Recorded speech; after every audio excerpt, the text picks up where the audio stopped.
नमो अर्हन्ताणम् नमो सिद्धाणम्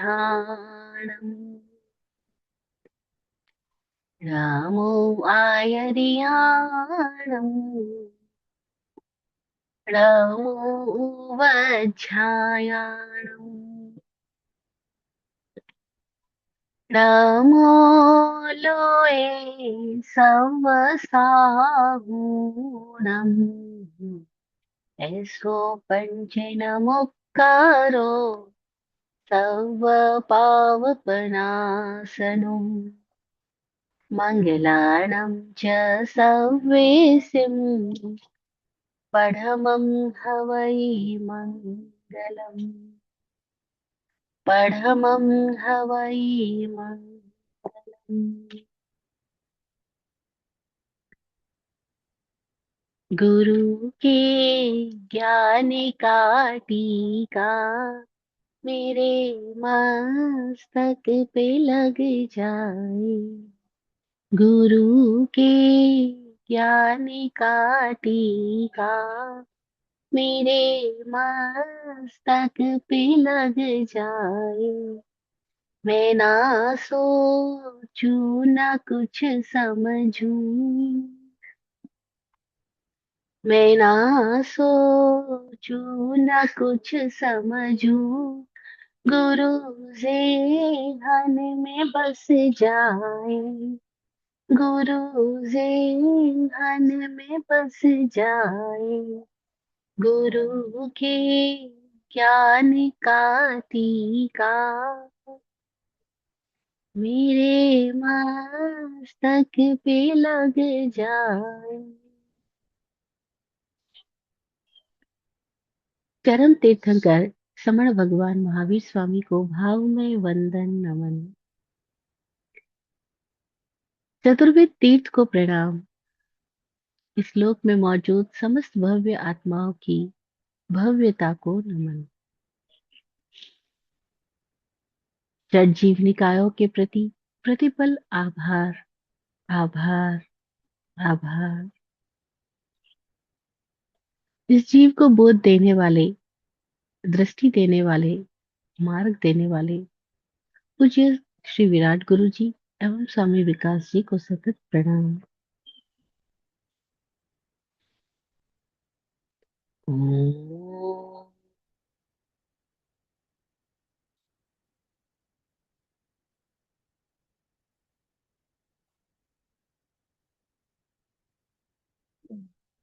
ओम।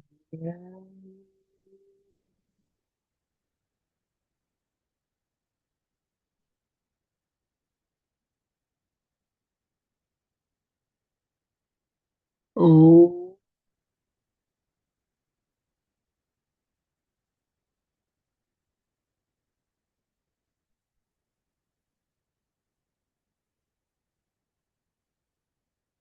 सिद्धा सिद्धिं मम दिशन्तु, सिद्धा सिद्धिं मम दिशन्तु, सिद्धा सिद्धिं मम दिशन्तु।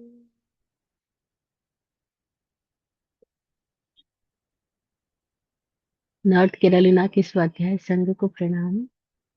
वाचक उमा स्वाति जी की प्रज्ञा को प्रणाम। जय है।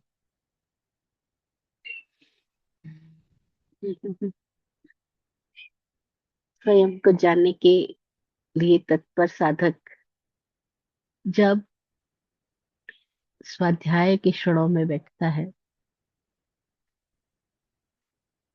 तो वो हर एक घटना को अपने लिए एक आईने की तरह बना लेता है। उसके साथ उसके चारों ओर हो रही हर घटना से वो निरंतर बोध जगाता है, अपने प्रमाद को जांच करता है। क्योंकि प्रमाद के क्षणों में व्यक्ति कब अनावश्यक कर बैठता है, चाहे वो अनावश्यक बोल लेता है या सोच लेता है या किसी के लिए राय बना लेता है, बस किसी औरों के लिए बनाई गई राय भी उसके अपने दर्शन में आवरण पैदा करती है।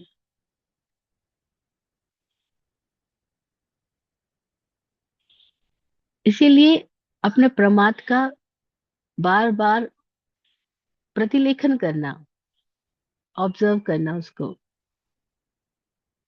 उस साधक को सतत जगाता है और अपने अतीत से मुक्ति दिलाता है। क्योंकि जब तक व्यक्ति प्रमाद में है तब तक अतीत की ही भीतर है, किसी न किसी तरह की आदत में ही है। और आदत यानी अतीत। आदतों में आसक्त व्यक्ति परिग्रह में बंधा हुआ है, क्योंकि आदतें परिग्रही है, आसक्ति परिग्रह है। और ये परिग्रह जो है उसको परमात्मा ने बंधन बोला।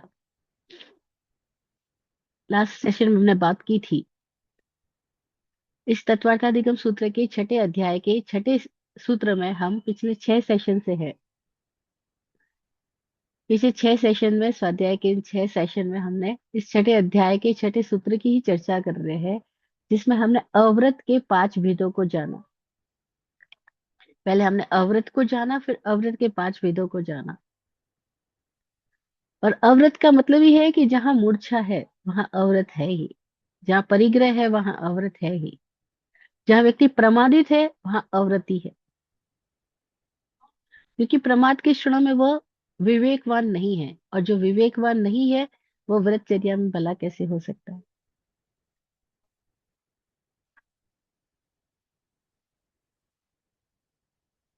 लेकिन सूत्रकार यहाँ अव्रत पर ही आके नहीं रुक जाते,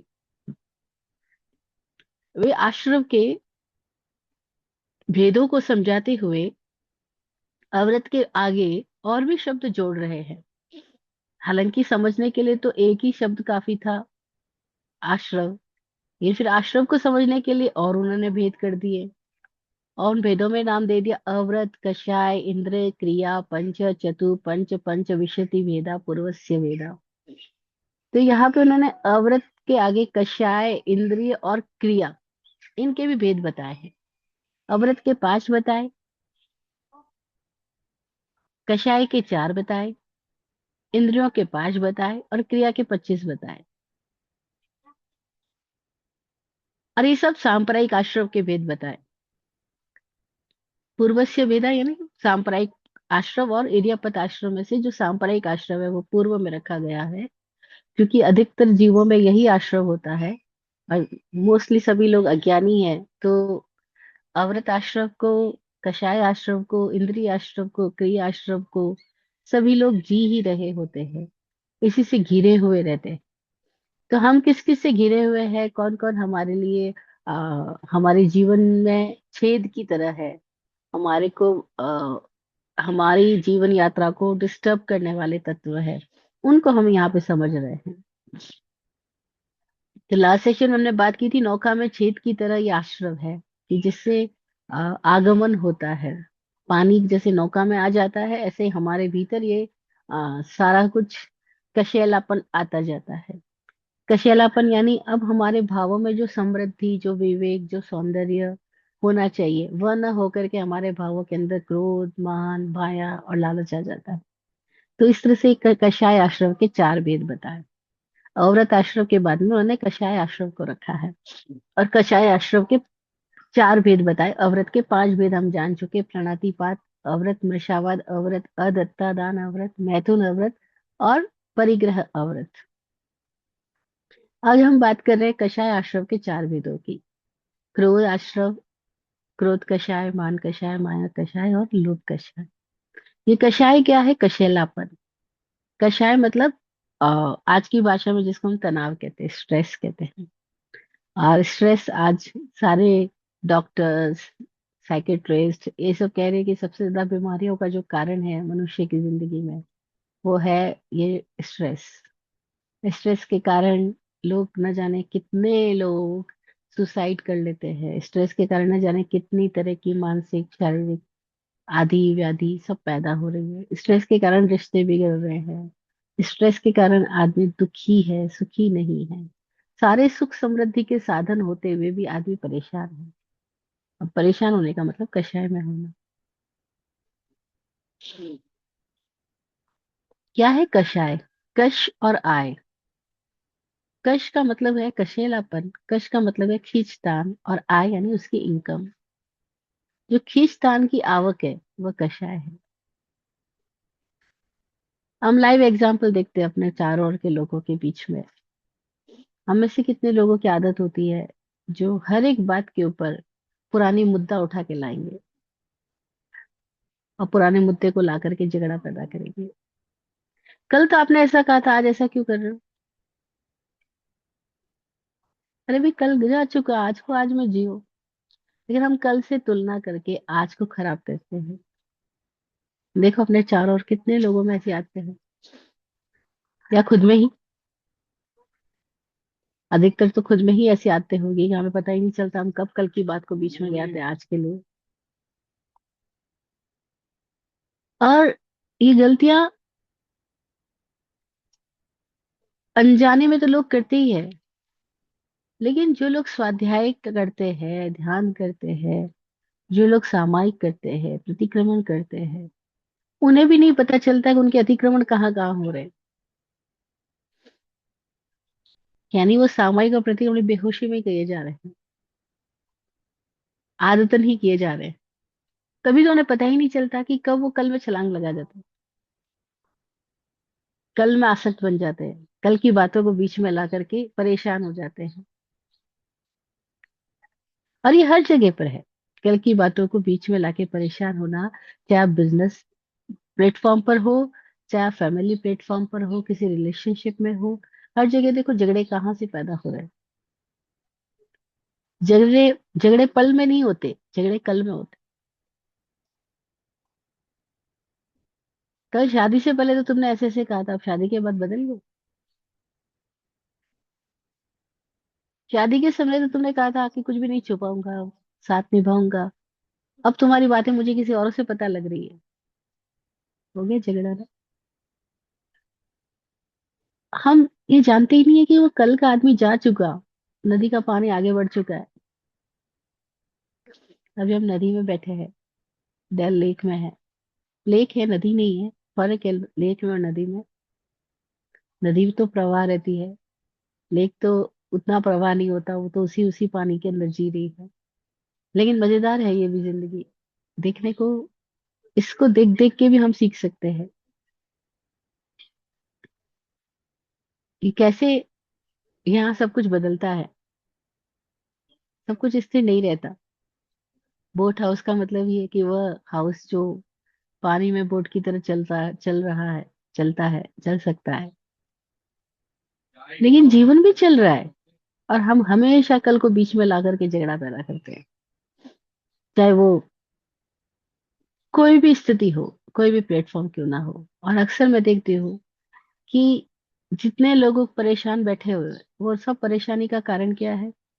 या तो भूत को सोच रहे हैं या भविष्य को सोच रहे हैं। 2-3 दिन पहले मेरी एक आ, हितैषी कह सकते हो या फ्रेंड कह सकते हो, मुझसे बात कर रही थी। और मुझे कह रही थी कि दीदी आपको कल की चिंता नहीं सताती? कल क्या होगा, ये क्या होगा, वो क्या होगा। और उससे पहले मुझसे कुछ सलाह ले रही थी, कुछ राय ले रही थी, अपनी परेशानियों के लिए मुझसे मार्गदर्शन मांग रही थी।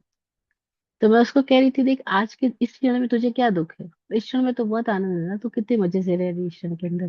तो इस क्षण में जी ना, तू क्यों आगे की सोच सोच के परेशान हो रही है? नहीं, मैं भविष्य में क्या करूंगी, क्या खाऊंगी, कौन रखेगा, ये वो। तो मैं उसको समझा रही थी, और थोड़ी देर के बाद में मुझे कहने लगी, आपको चिंता नहीं होती? मैंने कहा मतलब तू अपनी बीमारी मुझे देने आई है या अपनी बीमारी का समाधान लेने आई है? तो मेरे पास अपनी बीमारी का समाधान लेने के लिए आई है, अपनी बीमारी फैलाने के लिए आई है कि मुझे मेरे भीतर में तो पैदा करना चाह रही है कि मैं कल की चिंता में जाऊं। पर मैं नहीं जाती कल की चिंता में, क्योंकि मुझे ये गुरुदेव की दृष्टि मिली है कि इस पल में जियो। पल में निर्वाण है, कल में संसार है। पल में शांति है ना।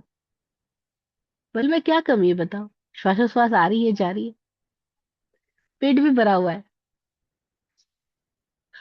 क्या प्रॉब्लम है? पल में सब कुछ तो मिला है, लेकिन हम पल में रह ही नहीं सकते, टिकते ही नहीं हम पल के अंदर। पल में हमारा ध्यान ही नहीं आता, हमारा सारा ध्यान जाता है कल में। और फिर कल उम्मीदें लाता है, कल आशाएं बंधाता है। और हर उम्मीद, कोई पूरी होगी कोई नहीं होगी, आदमी सुख और दुख के झूले में झूलता रहेगा। हर आशा निराशा का चक्रव्यूह साथ ही लेकर के आती है, और तब हम परेशान होंगे। तो कषाय कहाँ से पैदा हो रहा है? सबसे पहले क्रोध क्यों पैदा हुआ? क्योंकि हमने कोई उम्मीद पैदा करी, कोई इच्छा पैदा करी, और जैसी उस उम्मीद और इच्छा के बीच में कोई अवरोध आया, अब हमारे भीतर की जो तेजस्विता है, वो तेजस्विता बाहर की दिशा में बह गई, क्रोध बन गई। आंतरिक तेजस्विता तो हमारा आत्मिक गुण है, सौंदर्य है, लेकिन उसका बाहर की दिशा में प्रवाहित हो जाना क्रोध बन जाता है। और बाहर की दिशा में क्यों प्रवाहित होती है? क्योंकि कोई ना कोई उम्मीद घर कर ही लेती है। कल आपने कहा था आज घूमने चलेंगे, और आज आप चल नहीं रहे। बस आप ऐसे ही हो, बोलते कुछ हो और करते कुछ हो। और इतनी सी बात से हमारा मूड ऑफ। अच्छा, जब मूड ऑफ हो गया तो भी हमने सारे मूड खराब होने का जो कारण बनाया, वो किसको बनाया? आपको। क्योंकि आपने कहा था ना कि कल चलेंगे, और आप आज चल नहीं रहे। हम ये नहीं देख रहे कि मेरे भीतर की कोई उम्मीद ने मेरा मूड खराब किया है। और मैंने उम्मीद क्यों कर ली? क्योंकि आपने कहा था, या किसी ने कहा था, और मैंने सपना देख लिया था। मैंने भविष्य की कोई आशा संजो ली थी, कोई चित्र निर्मित कर लिए थे घूमने के, कोई तैयारी कर ली थी। और अब मैं परेशान हो रहा हूँ, क्योंकि अब तो वो दिन बदल चुका है, अब तो आप मुझे घूमने नहीं लेके जा रहे हो। तो परेशानियां कहाँ से आई? क्रोध कहाँ पे आया? उम्मीद टूटने से आया। इच्छा पैदा हुई, इच्छा पूरी नहीं हुई, तो क्रोध में रूपांतरित हो गए। इसलिए जानकार लोग कहते हैं ये काम ही है, कामना है, इच्छा है, जो क्रोध बन जाती है। और कामना पूरी हो जाए तब ईमान बन जाती है। कामना पूरी होती रहे तो अहंकार आने लग जाता है, मान पैदा हो जाता है। आपने जैसा सोचा वैसे होने लग गया, आपने जैसा बोला वैसे होने लग गया, आपने कुछ किया और वो कार्य पूरा हो गया। कब मान पकड़ लेते हैं पता ही नहीं चलता। हमें अपना मान भी दिखाई नहीं पड़ रहा, क्रोध भी दिखाई नहीं पड़ रहा। और ये क्रोध क्या है? आश्रव। मान क्या है? आश्रव। आश्रव का मतलब क्या है? कि हम लगातार बाहर संबंधित हो रहे हैं, बाहर बह रहे हैं। हमारी भीतरी प्राण ऊर्जा हमारे भीतर ही संचारित न होकर के बाहर की दिशा के अंदर प्रतिपल झर रही है, खिल रही है। हमारा आत्मिक वैभव अपने भीतर ही सच्चिदानंद में मस्त ना होकर के बाहर खुशियों को ढूंढ रहा है, मनोरंजन कर रहा है। और तब वो क्या कर रहा है? क्रोध, मान, माया और लोभ।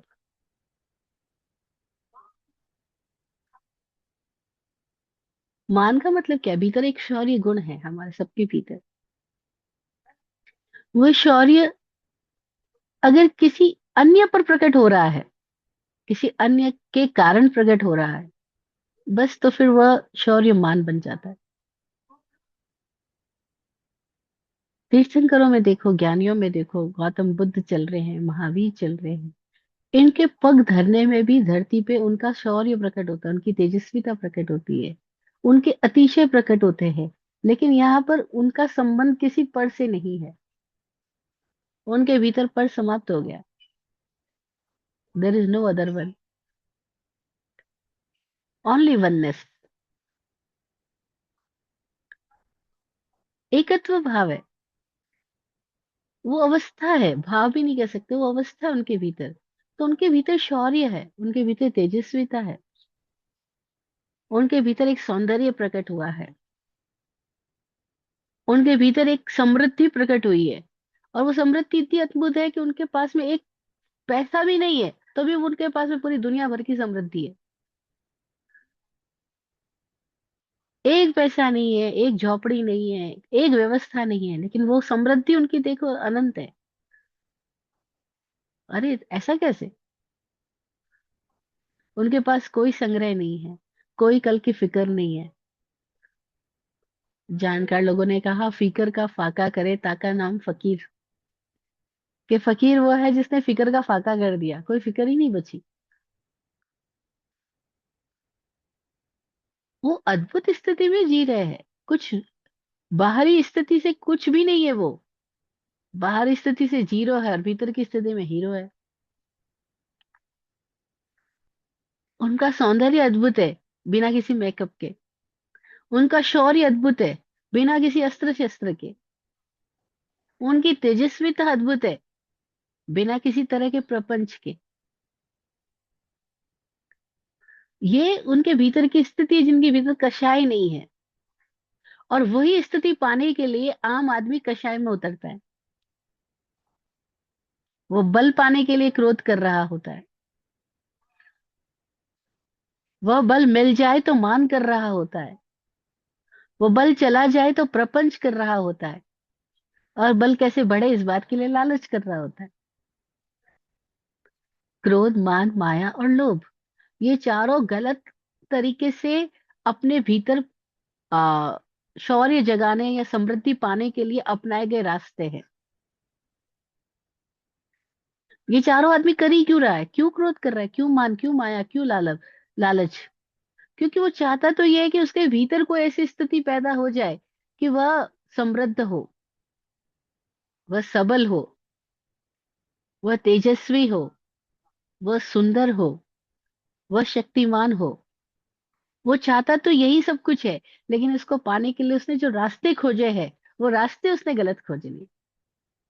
वो रास्ते उसने दूसरों के माध्यम से जाना चाह रहा है। वो दूसरों को गुलाम बना के वो बलवान बनना चाह रहा है। मान मान पैदा करना चाह रहा है। दूसरों को हरा के वो माया करके वो समृद्धि लाना चाह रहा है, सुख लाना चाह रहा है। और इसीलिए वो लालची बन जाता है। कैसे ज्यादा से ज्यादा इकट्ठा कर लूं, कैसे ज्यादा से ज्यादा पा लूं, ज्यादा से ज्यादा प्रदर्शन कर लूं। वो लालच में चला जाता है। और वो ये जानता नहीं कि वो जो रास्ता है, वहां लगातार टकराहट है, बाधाएं हैं, क्योंकि सारे लोग उसी रास्ते पे जा रहे हैं। जानकार आदमी ने कहा ना, सत्य के रास्ते में अकेले चलना होगा और भीड़ असत्य के रास्ते में मिलेगी। इसीलिए भीड़ का मोह है तो झूठ में चलना पड़ेगा। अकेले में मौत से जीना आ गया तो ही तुम सत्य के रास्ते पे चल सकते हो। लेकिन अकेले होने का डर इतना भयंकर होता है लोगों में कि वो डर के मारे झूठ करते हैं, माया करते हैं। कहते हैं रिश्ते खराब ना हो जाए, इसलिए हमें डिप्लोमेटिक तो बनना ही पड़ेगा। थोड़े दिनों पहले एक युवक मुझसे बात कर रहा था। बोलता था, महाराज जी आप जो बातें कह रहे हो ना, वो सब अच्छी लगती है, लेकिन प्रैक्टिकल नहीं है। मैंने बोला क्यों प्रैक्टिकल नहीं? बोले देखो, उसका फोन आया, उसका फोन आया, ये है वो है। अब मुझे डिप्लोमेटिक तो बनना ही पड़ेगा ना, ऐसे तो रिप्लाई करना पड़ेगा। नहीं तो अगर मैं सच सच बोल दूं तो 100 सवाल पैदा हो जाएंगे। तो मैंने कहा 100 सवालों को फेस करने की ताकत भी तो आएगी, अगर सच में रहेगा तो। और सच में रहेगा तो तेरे को कभी तनाव नहीं आएगा। और झूठ में हमेशा सोचना पड़ेगा, इसको क्या जवाब दिया और उसको क्या जवाब दिया। और कई मेरे दो जवाब एक दूसरे को अलग अलग दिए और उन दोनों ने बात करके पता कर लिया कि इसके जवाब तो ऐसे ऐसे थे, तो तेरी पिक्चर और खराब हो जाएगी। तो झूठ में कितना तनाव आएगा, कितना इमेज कॉन्शियस। कोई लोग बोलता है हमें इमेज कॉन्शियस होना पड़ता है। हम बस पूरी टाइम इमेज कॉन्शियस रहते हैं कि लोग हमारे बारे में क्या सोच रहे होंगे, क्या बोल रहे होंगे, हमारी कैसी पिक्चर उनके नजरों में बन रही होगी। हम उसकी वजह से सारा कुछ डिप्लोमेटिक बनते हैं। उनको समझ ही नहीं आ रहा वो माया कर रहे हैं। डिप्लोमेटिक मतलब माया, प्रपंच। और किस लिए? किस इमेज कॉन्शियस के लिए? वो मान है, वो अभिमान है, झूठा मान है। और ये क्यों सिखाया गया इमेज कॉन्शियस होना? क्योंकि हमें अपना आप का पता नहीं है, इसलिए हम दूसरों से अपना पता करना चाहते हैं। खुद का खुद से पता हो जाए तो दूसरों से पता पूछने की जरूरत क्या है कि मैं कैसा दिख रहा हूँ, कैसा लग रहा हूँ, कैसा बोल रहा हूँ, आपको मेरा व्यवहार अच्छा लगा क्या? ये सब कुछ क्यों पूछना पड़ रहा है? बहुत लोग आते हैं, हमारे साथ रहते हैं, बहुत प्रेम से भोजन बनाते हैं, भोजन पका करके स्वामी जी को खिलाते हैं। और परोसने के साथ ही पूछ लेते हैं, स्वामी जी कैसा बना? स्वामी जी बोले, जिस भोजन के साथ आपको पूछना पड़े कि कैसा बना, वही गड़बड़ी है। क्योंकि पूछे जाने पर तो हर आदमी यही कहेगा कि अच्छा बना। जब आप पूछोगे कैसा दिख रहा हूँ तो सब ये कहेंगे अच्छे दिख रहे हो। कैसा बना? अच्छा बना। अरे जो बिना पूछे मुंह से निकले कि वाह क्या खाना बना है, वो बड़ी बात हुई ना। वो तो सामने वाला अब बिना पूछे बता रहा है कि उसको टेस्ट मजेदार लगा, या तुम्हारे खाने का भाव, तुम्हारे खाना बनाने में जो प्रेम है वो इतना अद्भुत है। वो सामने वाला बिना पूछे बताएगा, लेकिन आपको पूछना पड़ रहा है, बस वही चूक हो गई। लेकिन कई लोगों में मैंने देखा इतनी उतावल होती है कि सामने वाले को खाना परोसा है, अभी तो उन्होंने खाना शुरू ही नहीं किया है, उसके पहले ही पूछ लेते हैं कैसा बना, कैसा लगा।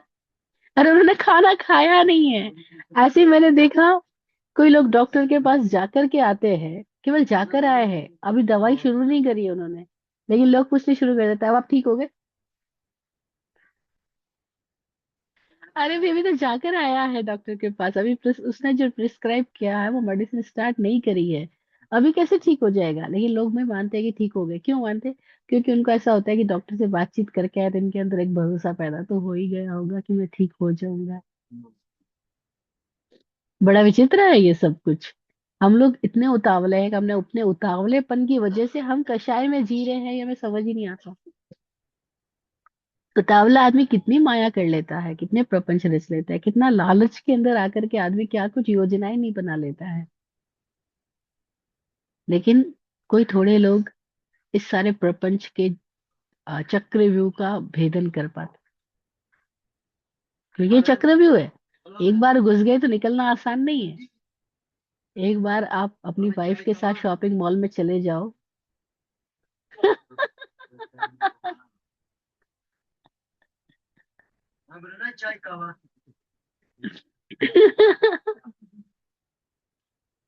फिर वहां से निकलना आसान नहीं है बिना कुछ लिए। तो या वहां से तो शायद कदाचित आप किसी कारण से बिना कुछ शॉपिंग के निकल भी जाओ। लेकिन ये प्रपंच का चक्रव्यूह तो इतना भयंकर है कि एक बार आदमी प्रपंच को पकड़ लेता है तो ये प्रपंच पे प्रपंच करता चला जाता है, झूठ पे झूठ करता चला जाता है।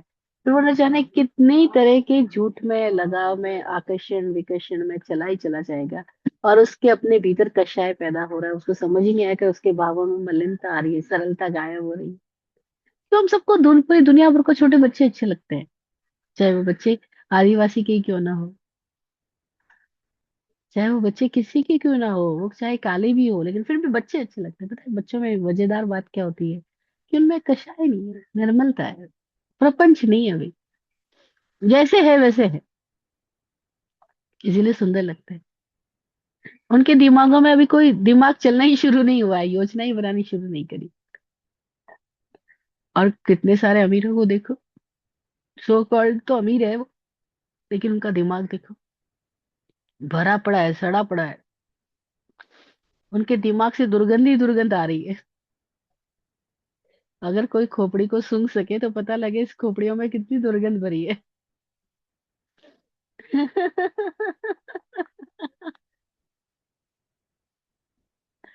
और कब कैसे आदमी पॉलिटिशियन बन जाता है?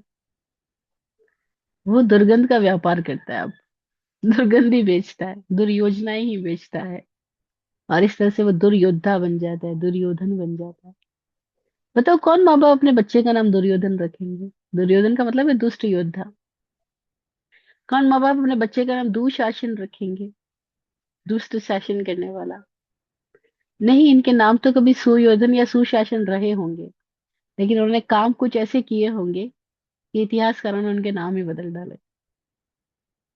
लिखने वालों ने कहा इनका नाम सुशासन लिखना ठीक नहीं है, क्योंकि इसका शासन तो पूरे टाइम दू था, दुखद था, तो दुशासन ही कर दो।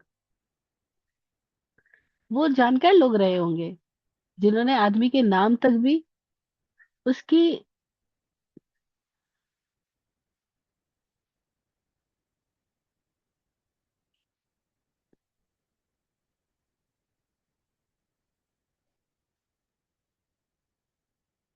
जिन्होंने आदमी के नाम भी उसकी स्थिति के अनुसार रखे, भीतरी स्थिति के अनुसार रखे। और आज अगर हम किसी आदमी की भीतरी स्थिति के अनुसार उसके पीछे लेना शुरू कर दें, तो पता नहीं वो आदमी कैसा दिखाई देगा। पुराने लोग एक बहुत प्यारी स्टोरी बताते थे, आप लोगों ने भी कभी सुनी होगी, कि एक फकीर के पास एक युवक पहुंचा,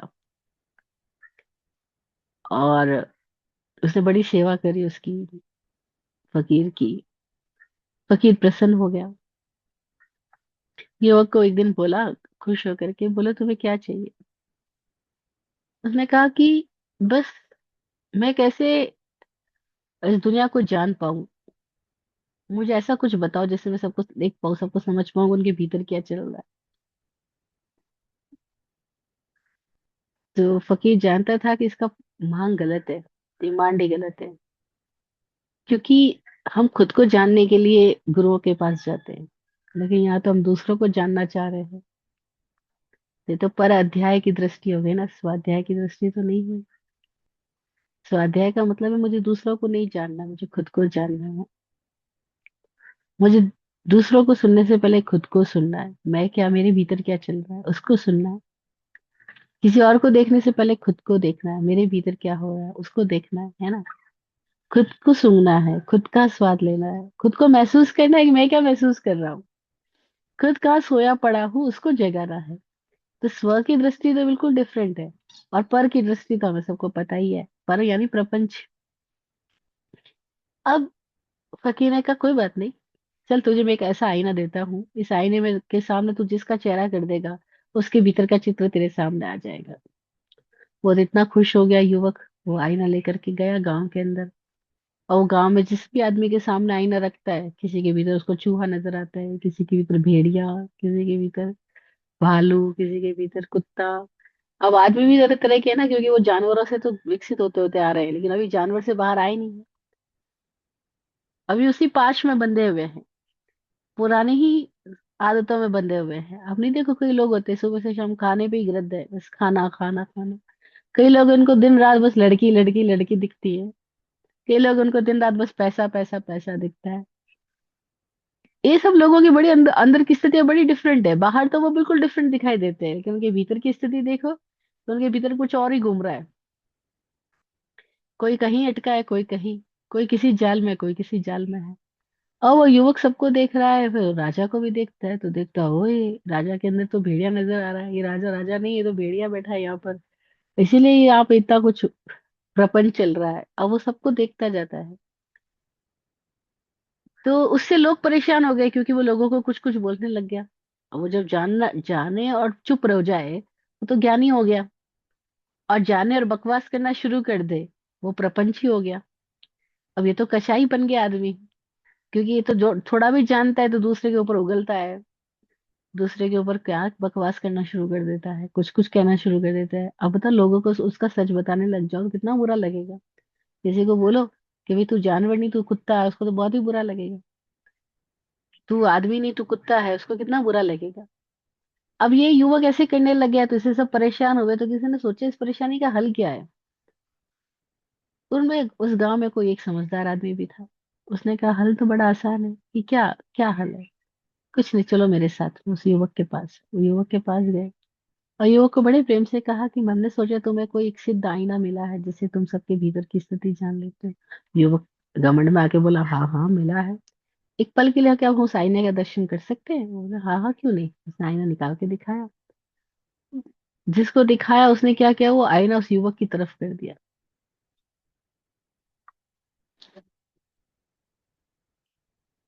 अब युवक ने पहली बार अपना चेहरा उस आईने में देखा, और हैरानी की बात है कि उसने, वो आईना कब से उसके पास था, वो सबको तो उसमें दिख रहा था, लेकिन खुद का चेहरा कभी नहीं दिख रहा था। और हम में से अधिकांश लोग होते हैं, पूरी जिंदगी दूसरों को उपदेश देते हैं, लेकिन अपने ऊपर उपदेश कभी लागू नहीं करते।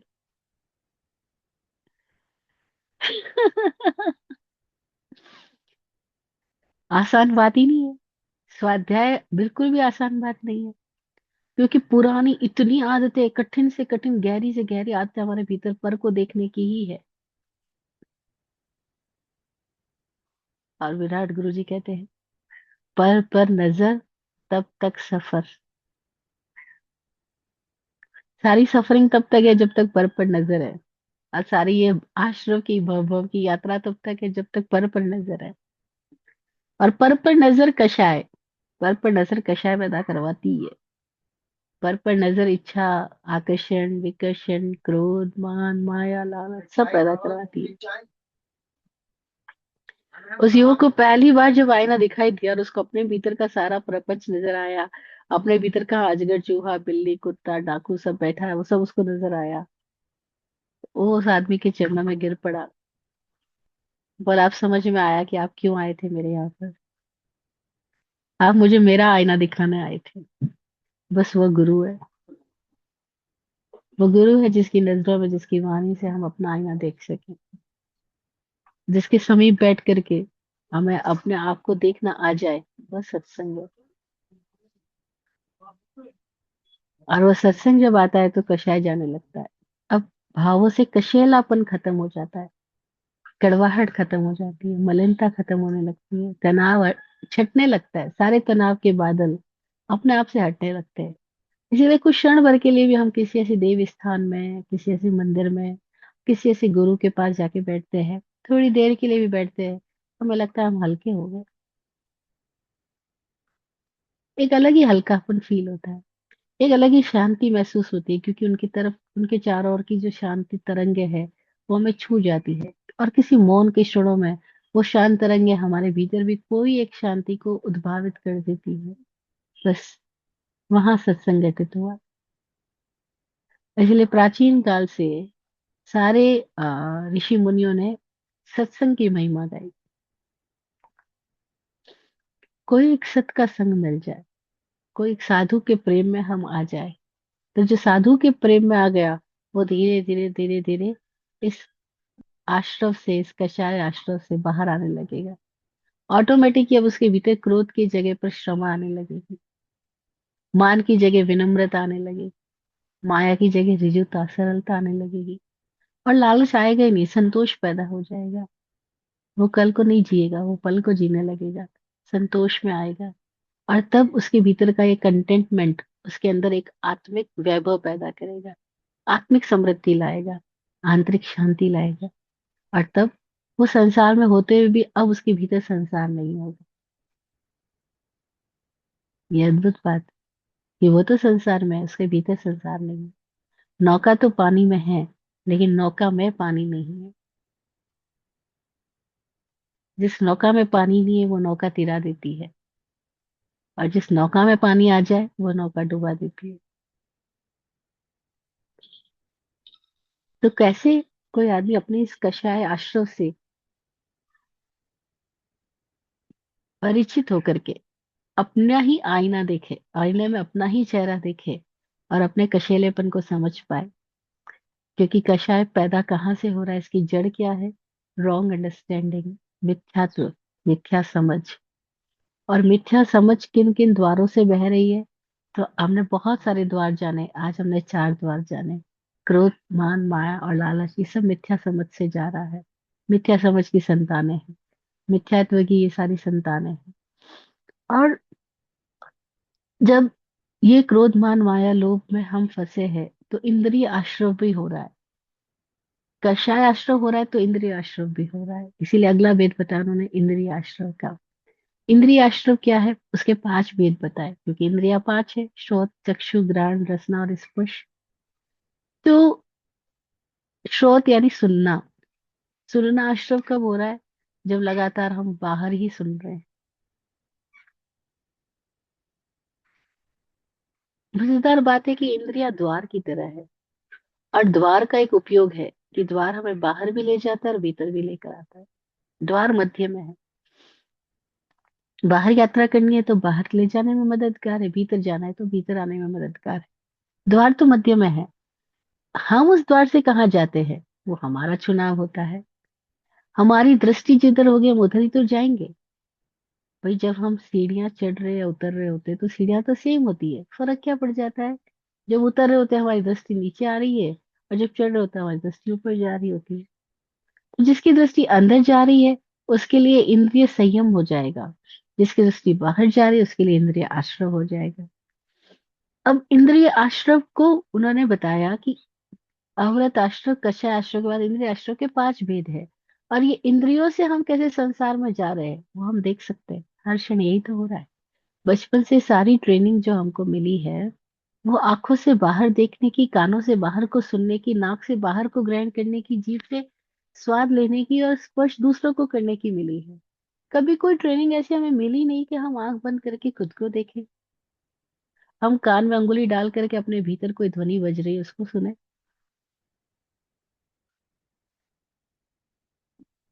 जानकार लोग कहते हैं कि हमारा शरीर में इतनी आवाजें हो रही है, इतनी आवाजें हो रही है कि अगर हम उस शरीर की ध्वनि को सुनने लगे तो कोई 2-2.5 किलोमीटर तक तो हमारे शरीर की फैक्ट्री की आवाज ही चलती रहे,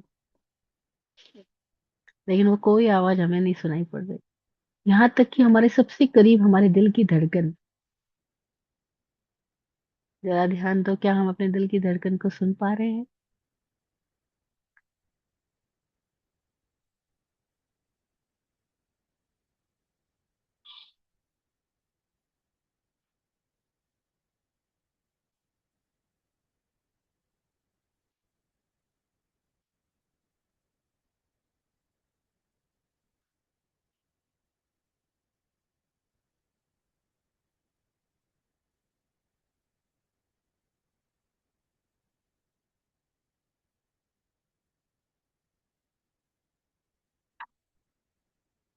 हम अपने ही हृदय की धड़कनों से अपरिचित है। स्वामी जी एक बात बार बार बोलते हैं, क्योंकि हर दिन कोई कोई लोग आते हैं उनके साथ सत्संग करने, उनसे सवाल जवाब करने, उनसे मार्गदर्शन मांगने। तो स्वामी जी एक बात अक्सर बोलते हैं कि हमें पूरी जिंदगी बीत जाते है, ये पता नहीं लगता कि हमारे लिए इम्पोर्टेंट क्या है।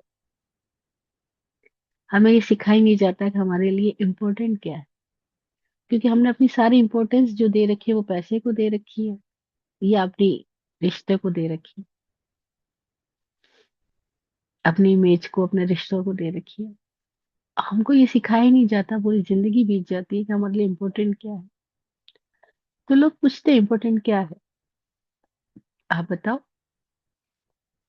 स्वामी जी बोलते हैं आप बताओ आपने किसको इम्पोर्टेंस दे रखी है। लोग बोलते हैं पैसे को, हमारा पूरा दिन रात एक ही चीज पे ध्यान जाता है, पैसा पैसा पैसा। स्वामी जी बोलते हैं, देखो रतन टाटा ने कितना करोड़ों रुपए इकट्ठे किए होंगे, लेकिन जब मृत्यु का क्षण आया तो क्या वो करोड़ रुपए दे करके सांस खरीद सकते हैं? नहीं खरीद सकते। अच्छा, आपने कितनी बड़ी पोस्ट पाली होगी, आप राष्ट्रपति बन गए, प्रधानमंत्री बन गए, अपने समाज में कोई अध्यक्ष अध्यक्ष बन गए, लेकिन कोई एक ऐसा क्षण आया जब शरीर में कोई ऐसी स्थिति पैदा हो गई, तब वो पद आपको कहीं काम आएगा?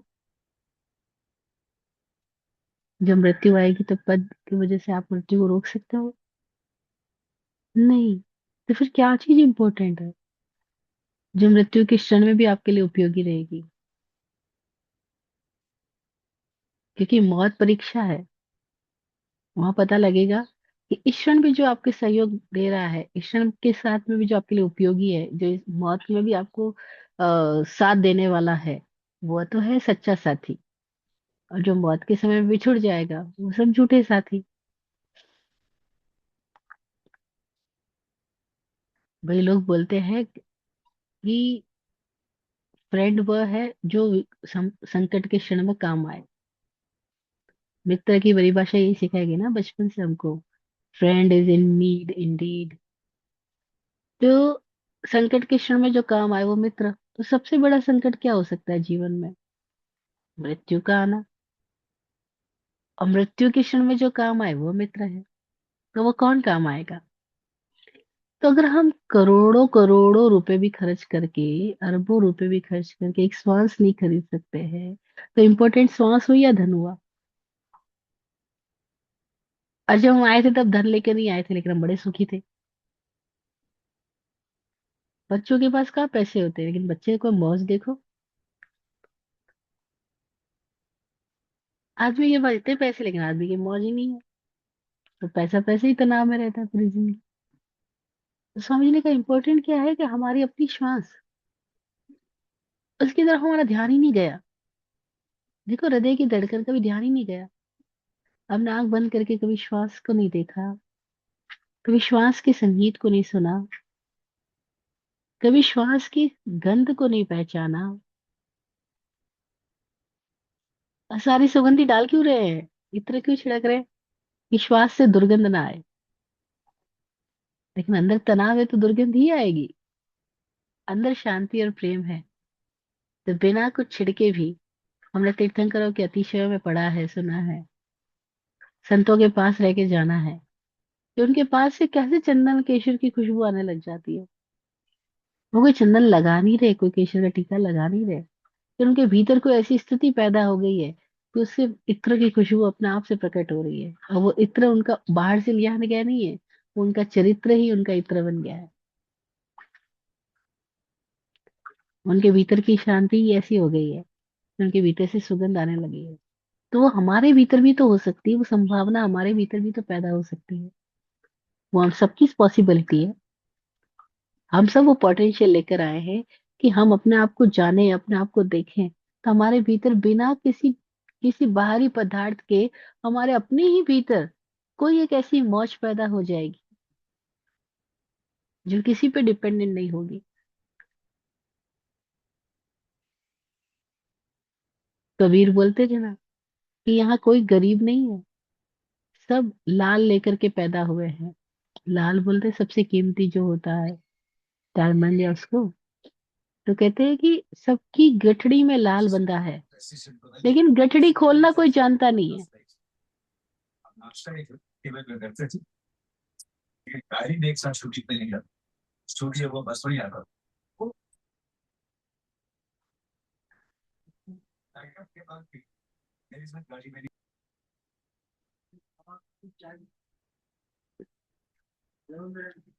संत कबीर बोलते थे कि लाल खोल जाने नहीं ताते भयो कंगाल। ये कंगाल क्यों है? क्योंकि ये अपने लाल को खोलना नहीं जानता है। लाल इसकी गांठ में बंधा हुआ है, कहीं बाहर नहीं है। इसकी गठड़ी में ही लाल है, यानी इसकी गठड़ी में हीरा है, लेकिन ये खोलना नहीं जानता, इसीलिए कंगाल बना हुआ है। खोलना क्यों नहीं जानता? क्योंकि हमने इम्पोर्टेंस कभी अपने आप को दी नहीं। हमने सारे इम्पोर्टेंस किसी और में डाल दी है। हमने सारा इन्वेस्टमेंट कहीं और किया, खुद की दिशा में कभी किया ही नहीं। खुद की दिशा के लिए तो हमारे पास 1 घंटा भी नहीं है कि हम 1 घंटा भी कम से कम अपने आप से तो मुलाकात कर लें। 1 घंटा ही सही, कम से कम 1 घंटा ही सही, हम अपनी श्वास के साथ मुलाकात करें। हम अपने हृदय की धड़कनों के साथ मुलाकात करें। हम अपने ही कानों के साथ मुलाकात करें कि हमारे कान के भीतर क्या हो रहा है, कान कैसे सुन रहे हैं, कान क्या सुन रहे हैं। अपने कानों में होने वाले सुनने की प्रक्रिया को हम खुद ही जानना शुरू करें। हमारी नासिका में होने वाली श्वासोश्वास की प्रक्रिया को हम जानना शुरू करें। हमारी नाभि में होने वाले स्पंदनों को हम जानना शुरू करें। हमारे भीतर जीवन की धारा कहाँ कैसे बह रही है, इसको देखना शुरू करें। हम कहीं से भी शुरुआत कर सकते हैं। लोग बिस्तर पे करवटें बदलते रहते हैं, नींद नहीं आती उनको। अरे उन क्षणों का उपयोग किया जा सकता है जब नींद नहीं आ रही है, तब अपनी श्वास पे ध्यान लगाओ। चाहे लेटे लेटे ही सही, श्वास के संगीत को सुनना शुरू करो। चाहे कितने विचार आ रहे हैं, विचार आने दो, जाने दो, आपका ध्यान आप अपने श्वास पे रखने का अभ्यास करो। देखो करते करते करते करते वो कोई क्षण आएगा जब किसी लोगों को अपने ही श्वास के संगीत में इतना मजा आने लगेगा कि अब बाहर के किसी संगीत की उन्हें जरूरत ही ना पड़े। अपने भीतर ही खुशबू ऐसी आने लगेगी कि अब बाहर किसी खुशबू की जरूरत ही ना पड़े। ऐसी पॉसिबिलिटी है हमारे भीतर। लेकिन अपनी पॉसिबिलिटी को जगाने के लिए आदमी को दृष्टि अपने पर डालने का संकल्प तो करना ही होगा ना। स्वाध्याय का संकल्प करना होगा कि अब मैं पर को नहीं देखे, स्व को देखूंगा। अब मैं कल में नहीं जी करके पल में जीऊंगा। जो इस क्षण है उस क्षण की मौज का मजा करूंगा। जो सामने नहीं है उसके लिए परेशान नहीं होऊंगा। हम संकल्प करें तो हम बदल सकते हैं। तो पांचों इंद्रियों का जो आश्रव है वो हमें दिखाई पड़ने लगे कि कैसे हम इंद्रियों के द्वार से बाहर चले गए। पांचों इंद्रियों से बाहर ही बाहर संबंध बनाए जा रहे हैं। इन पांचों इंद्रियों से भीतर भीतर संबंध बनाया जा सकता है। संभावना है, लेकिन ये शिक्षा नहीं है, ये ट्रेनिंग नहीं है। हमें कोई स्कूल है हमें चुप रहना नहीं सिखाती, बोलना सिखाती है। आंख बंद करना नहीं सिखाती, बाहर आंख खोलना सिखाती है। कोई भी शिक्षा शिक्षा हमें स्वाध्याय में नहीं ले जा रही है, ध्यान में नहीं ले जा रही है। और जो स्वाध्याय और ध्यान से चूक गया, उसने पूरा जीवन खुद को जाने बिना ही बिता दिया, है ना। तो कैसे हम स्वाध्याय और ध्यान से अपने आप को जगा सकते हैं, कैसे हम इंद्रिय आश्रव और कषय आश्रव से मुक्त हो सकते हैं, उसका संकल्प हम जगाएं और अभी से अभ्यास करना शुरू करें। तो आश्रव संवर में बदल जाएगा। आश्रव तत्व को संवर तत्व में तब्दील करना भी तो एक कला है, और वह कला ही तो हम सीखने के लिए यहाँ पर आए हैं। तो हम सीख सकते हैं। अब आगे है क्रिया आश्रव। इस क्रिया आश्रव के 25 वेद बताए गए हैं। इन 25 वेदों को हम नेक्स्ट सेशन के लिए रखते हैं। आज इतना ही। कोई प्रश्न हो तो पूछ सकते हैं, अन्यथा मैं दुआ और मंगल पाठ पूरा करती हूँ।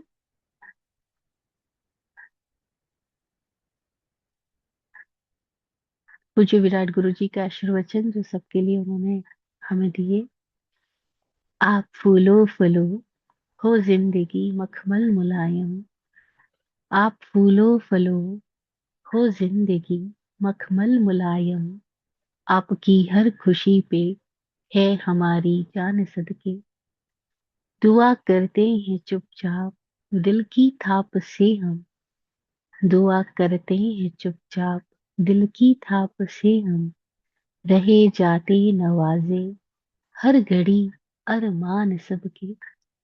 अमन और चैन से गुजरे आपका वक्त सारा।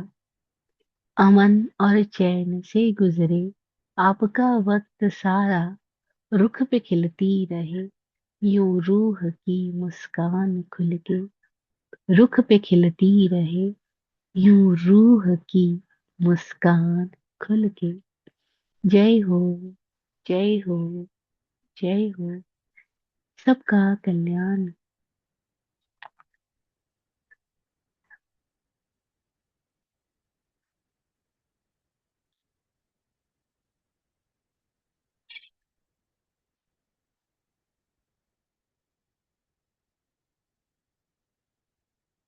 ओम शांति।